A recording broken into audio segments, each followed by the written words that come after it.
If you're an early stage Web3 founder, apply to our award-winning accelerator program, Basecamp, at outlierventures.io/Basecamp.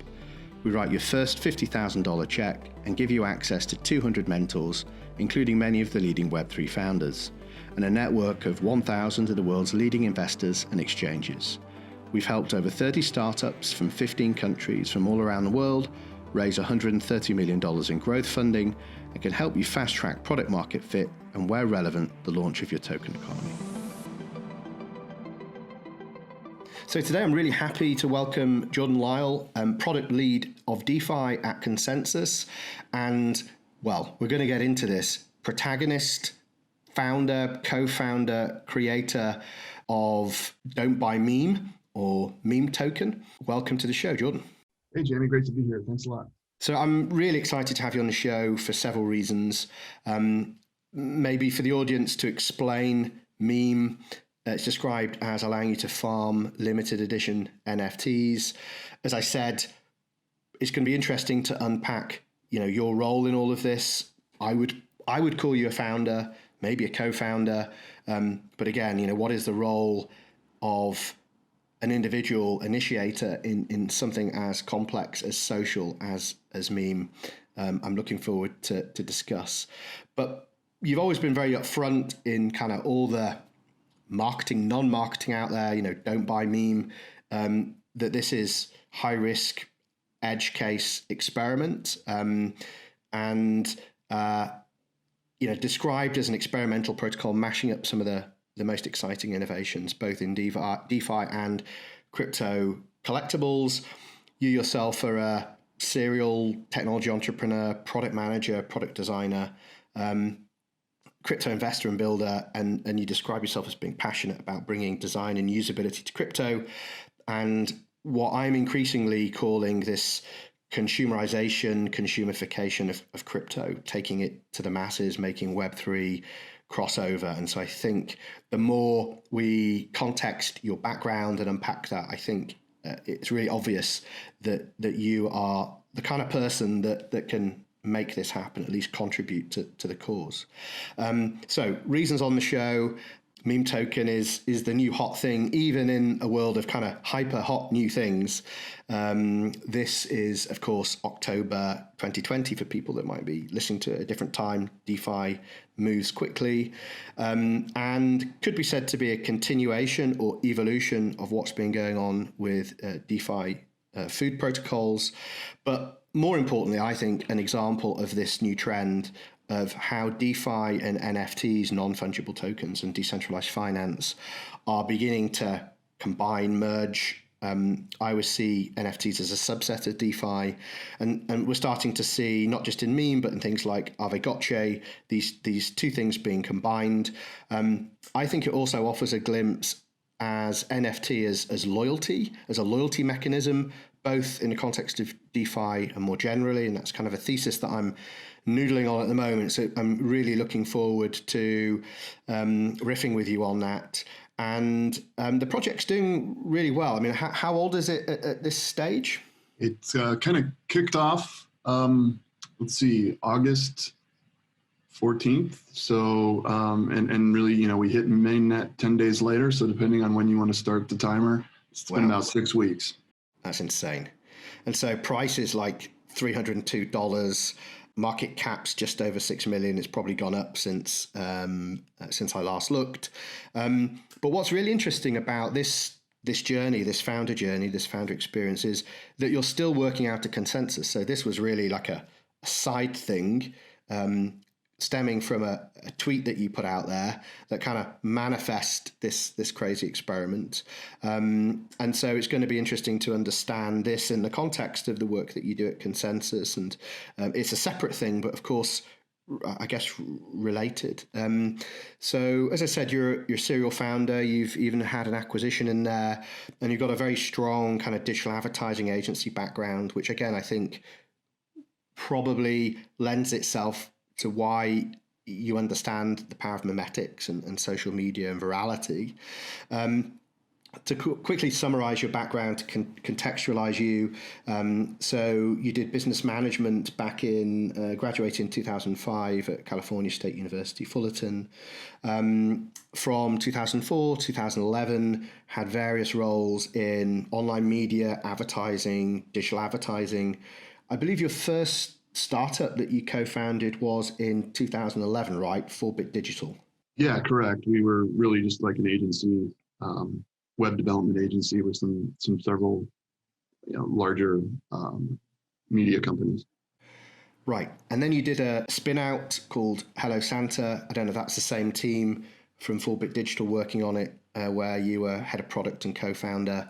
And this was offering live one-on-one video calls with Santa. My 7-year-old daughter would love that. And it got acquired by JibJab in 2014.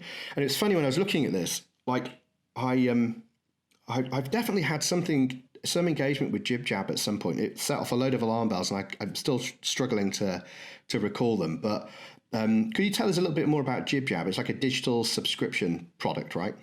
Yeah, they do a number of things now, but that's kind of their main product is this digital subscription product where you're able to send these, greeting cards, electronic greeting cards, and they were kind of made famous with like Elf Yourself, and you're able to put your face and the faces of your friends and family into animated elves dancing on the screen, and they've turned that into, over the years, a nice kind of subscription business. But they've really been, they go back to like 1999. So they've been around a long time. They're the pioneers of the digital media stuff. And they were, had different hits over the decades, and they've been riding each wave of tech as it's come. But they kind of pioneered the internet meme. So I don't think it's too much of a stretch to imagine myself here at the intersection of tech, media, and jokes. Yeah, right. Yeah. So just to kind of go back to what you mentioned earlier, when we had this business called 4-Bit Digital, where we were servicing other clients, building other people's product ideas. And it came to a point where it was like, this isn't fun building other people's vision. We have our own ideas too. And one day we said, hey, wouldn't it be cool if our kids could talk to Santa online without going to the mall? This was in 2013. So things looked a little bit different back then. But we fired all our clients and created this digital Santa business. And as crazy as this meme stuff is, like the Santa stuff was even stranger. We literally fired paying clients, and we went and we started hiring Santas, and we built this infrastructure that would allow a mom and a dad on an iPhone anywhere in the world to have this live interactive video call with Santas sitting, this Santa actor sitting in their home with a green screen behind them. We hired a few dozen Santa actors, and we gave them suits, and we gave them beards if they needed one. And we built this mobile app, and we built this infrastructure that allowed for, the routing of calls. It was this crazy ride where we were on TechCrunch, we were on the Today Show, which is a big show here in the US. It was like similar vein to what's happening now on the meme side. In just several months, we went from like a silly idea to like appearing on the biggest talk show in the US. It was crazy. And then shortly after that initial like independent launch, then JibJab acquired us right away, and it was great to kind of marry the two, the vision that JibJab had, the families. We tapped into their subscription, their base, and we were able to continue that for another season or two, and then kind of slowly brought that down. And then I went to work for JibJab, stayed there for a few years, and got to learn that subscription business and learn from the founders directly, and had a great time doing it.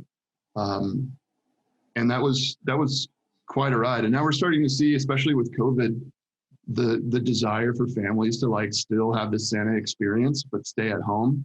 So we might have been a little early with that. I mean, we had some success there. Obviously, we were able to sell a business, but I think I'm starting to see some copycats this year with COVID. So it's pretty cool. I wish them success because it's a cool experience for everybody.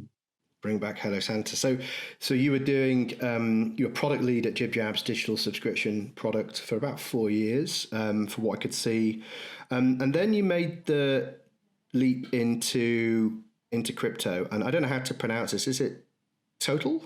It's Total. Yep. Yeah. Okay. There you go. So you were chief product officer, and that was 18 to 19. And that was a platform for crypto asset trading, consumer-focused products, and building out kind of APIs. What made that leap, that transition from JibJab into your first kind of crypto gig? Yeah, I was just on the sides, just this passionate product builder, and I've gone down the crypto rabbit hole, so to speak, for a few years now. And I was building side projects and, passion projects, and just really involved from like a hobby perspective. It was an interest of mine. Ethereum started getting popular, and I started just, I jumped in, and I'm like, this is amazing. Bitcoin was great, but as a product person, my eyes just totally lit up with the potential, all the things we could build on top of Ethereum using smart contracts. And as someone just super curious, someone always trying to build tools and experiences, it was like, wow, we could actually do something here. It's more than just sending money peer to peer. We could actually build a banking infrastructure. We could build some fun games. We could build so many cool experiences on top of Ethereum. And I had some success with some small side projects. So I was like, I'm going to be spending nights and weekends building on Ethereum. I may as well go in full time. And I ran into the guys at Total, and they've got some really cool tech. They've got some really smart people, but they hadn't really cracked the nut on product and user experience. And I thought that, being my background, I would bring in some value there and be able to complement what they were doing. And I was right. I joined the team there in 2018, early 2018. And they're still around. They're doing great, and they're a DEX aggregator. So various decentralized exchanges. They were one of the first to kind of pull the liquidity together and provide a single interface for the decentralized exchange liquidity. Very cool. So then, July 2019 to now, you joined Consensus as product lead for DeFi.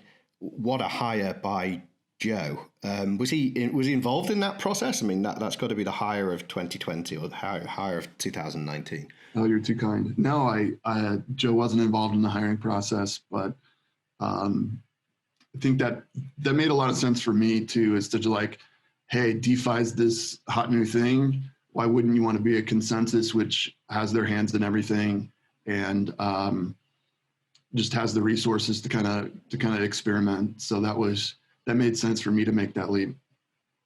Well, whoever's in the HR team at Consensus definitely gets a bonus this Christmas. So maybe we kind of move into the thing is, to understand meme, you first need to understand quite a few other things. You need to unpack a few other things. So on the one hand, you need to understand what's going on in the world of NFTs and collectibles. Almost as a continuation, evolution of CryptoKitties.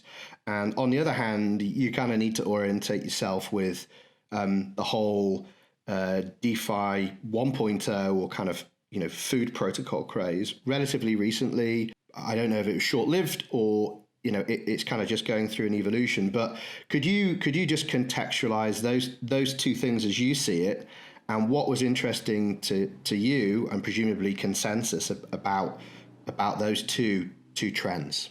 Sure. Yeah. As mentioned, I'm still employed by Consensus. I am a product lead within the DeFi, vertical realm. And I've built a number of projects, been on, leading various teams. And the common thread is, how do we make DeFi more accessible? And one of the projects that we launched was the DeFi score. And it was like, it really can be boiled down to what does a ratings agency look like on the blockchain? So it was a way to kind of obfuscate some of the complexities of these decentralized exchanges and analyze risk across these DeFi protocols. And it was like, so step one would be, let's try to standardize the risk, knowing that, in the long run, we make this experience a little bit easier for the user. Step one is, let's try to boil down and kind of standardize the risk profile for these different lending pools and exchanges and experiences. We can't expect an average user to jump in and read the smart contract of all these platforms. We need to find a way to still objectively, but analyze, and still in this decentralized way, but analyze why one platform has an APY of X and another of Y. Why is there a difference? And what are the different risk, be it smart contract risk, volatility risk, Oracle risk? So we boiled that down to a single digit, and we've been kind of pushing that forward in this kind of community-focused way. So anyways, and everything that I've done at Consensus has been about bridging the gap towards a more general audience, right? And not just the DeFi heads, or not just the ETH heads that are currently trading and lending and using these protocols. So even though like our immediate audience are these folks, we're eating our own dog food, as they say, but with kind of this longer term vision, we're aimed at a general audience. And so that's kind of been my thing throughout these years. And it just so happened to be that we found the intersection in this crazy upside down accidental way, where we found this intersection where DeFi intersects, where DeFi meets NFTs. And it was kind of this serendipitous magical moment where we stumbled upon this. But we really found that NFTs are, even though when many of us think of NFTs, we think of crypto collectibles and art and cartoon kitties or whatever, wherever your mind takes you. But there's so much more, and that's just kind of the use case that's kind of found favor, so to speak, now. But there's so many other cool things that this technology can do, provable ownership of digital assets, that I think it's really going to help bridge the gap and bring on, in the long term, bring aboard millions and millions of Web 2 audiences over to this Web 3 world. So I'm really excited to be at this unique point in time and this unique intersection of tech. Yeah, so what really excites me about NFTs is that if you look at the use cases of fungible tokens in the context of cryptocurrencies, there's only so many people on the planet, the global population, that would ever go to an exchange and buy a cryptocurrency and care about what that represents. Whilst in the context of non-fungible tokens, pretty much everything other than things like money and some commodities are non-fungible. So there's a huge variation of use case, but as you say, the kind of thin end of the wedge that we're looking at now, collectibles, digital art, they're highly visual. They are, eye-catching, shareable. They are almost social assets that can be shared within existing Web 2 communities and bring in a whole new kind of class of user. And so, I guess what you're doing with Meme and as an experiment is trying to tap into the ability of NFTs as a social currency. Is that kind of how you see it? And it'd be good to understand, you say this all started with a tweet. Tell us more about the tweet and kind of, in your mind, what is the experiment about? Yeah, well, we'll start with the tweet. So as mentioned, my background is within DeFi and specifically DeFi risk, right? So I have this background, and by day, that's what I'm working on at Consensus, and by night, I'm a trader. I'm a yield farmer. I like to get involved, and as a product person, I like to try out all the different products and experiment with different things. So it's this nice, balancing act of like wanting to protect the average user, but I am, I have a different tolerance for risks because I want to kind of experiment and get involved. So when this all happened 6 or 7 weeks ago, it seems like forever ago in DeFi. This was mid-August. This was right after YAM had launched. This is right after the CRV token and all the contracts were launched by a anonymous DeFi Chad person on Twitter. And this Based had just launched. This whole rebasing mechanism was taking on. It was a really weird time, test and prod by Andre and Jörn. This was before sushi and before pasta and before all these food coin clones. That it was really just commentary on this YOLO development nature by a lot of these DeFi protocol devs. And it was like, hey, long term, we want to make this more accessible to users. Until then, let's just throw stuff against the wall and see what happens. So it was commentary on just kind of the silliness of it all, with a little bit tongue in cheek because I'm involved. So what the tweet was actually was this fake product mock-up that I had made. So I designed this fake product.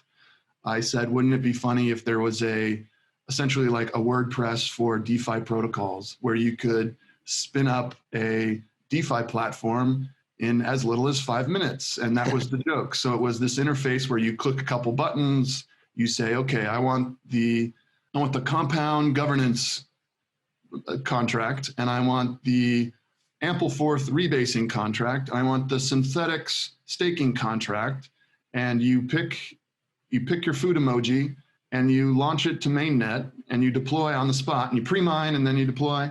So it was this joke, and there are lots of Easter eggs in there, but the whole thing was poking fun at like, hey, these guys are just mashing up existing contracts.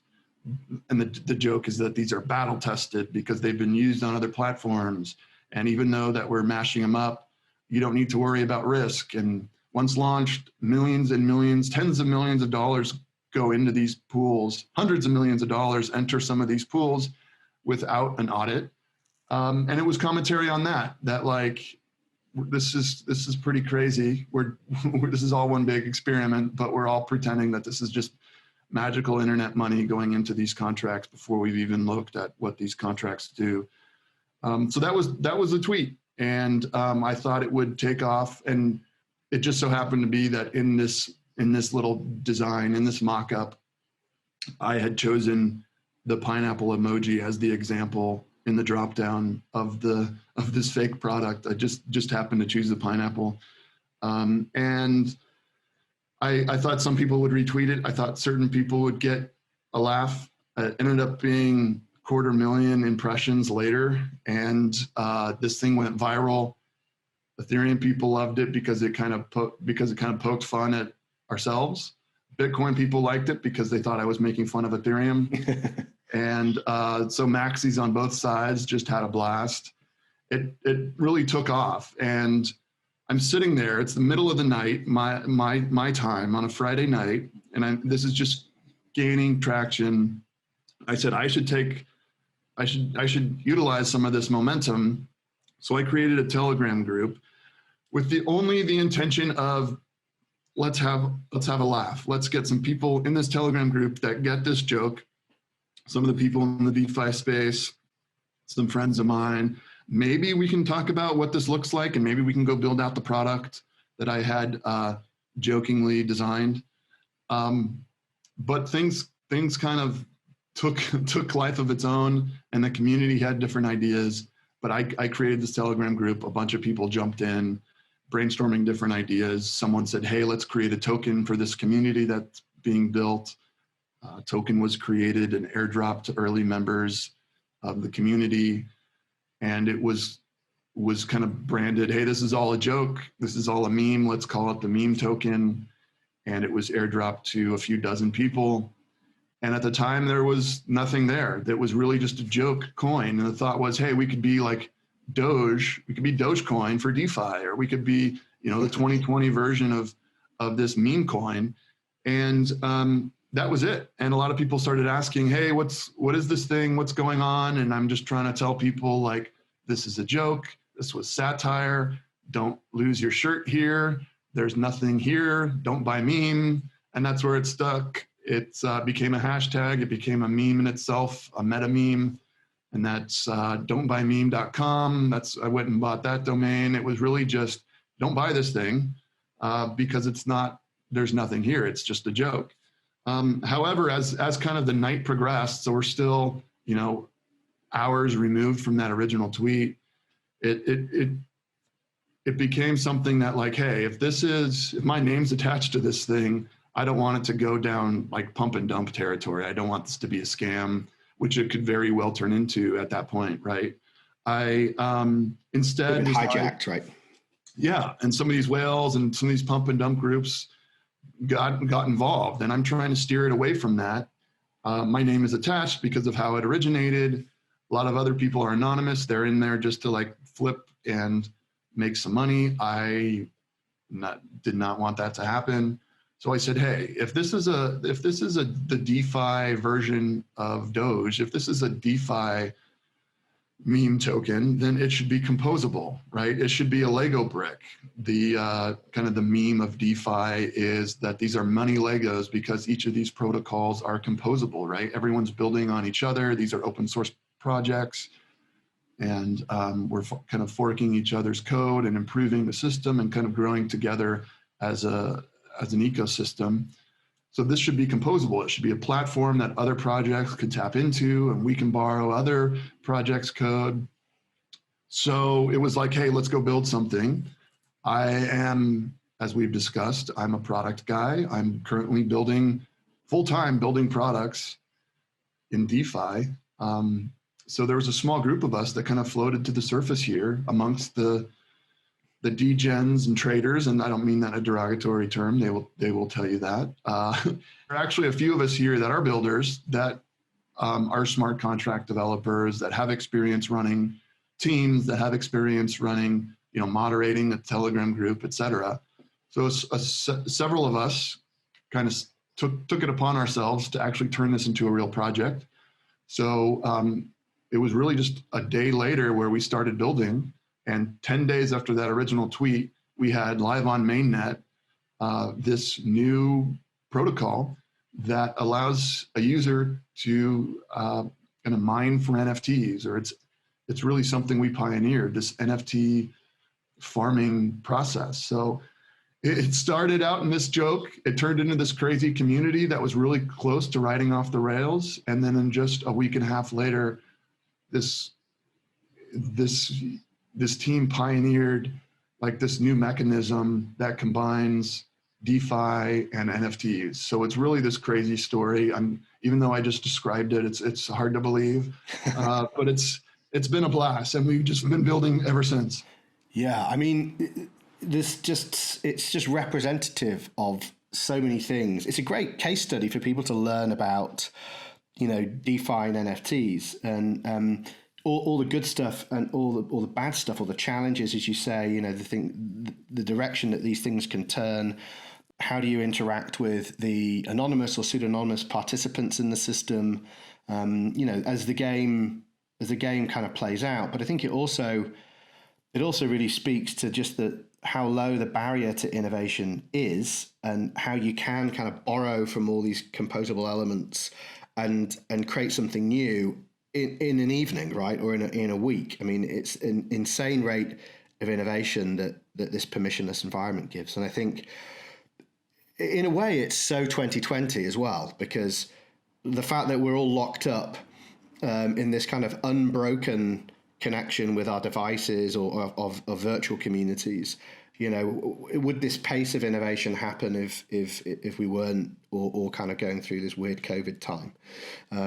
So it almost is representative of wider 2020. And so, you mentioned for you it's really important that this took the right direction. And so you're in the US, you're a US citizen. We all know the SEC is somewhat confused about what's going on, or at least there's a lag, right, between where they're acting and where the market is. So, they're still kind of cleaning up a lot of the stuff that went on in ICOs, the malpractice.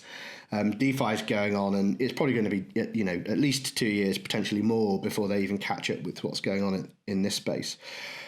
Were there any concerns as somebody that kind of put this out, that there could be the risk of liability? And I ask that not to kind of trip you up, but as an innovator, as an innovator in the US, are these concerns that you have?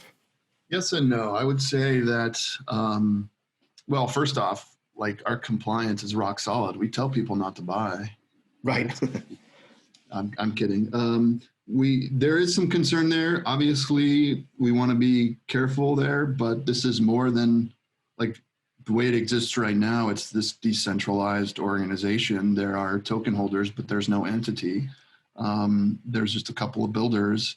But obviously, that is something that we're aware of and we're trying to stay on top of. I think it's helpful to have some kind of connection, whether it's just implied or whether it's just me personally having some tie to consensus with the legal team, and some help there on that side.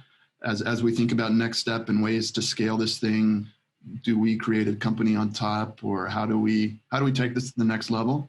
So once that, if and when that becomes a reality, then of course that becomes something that we really need to think seriously about. So I wouldn't say we've written it off. We're in this experimentation mode, so I think it's less of a concern right now. But as this thing grows and scales, it's something that we'll need to be thinking a lot about.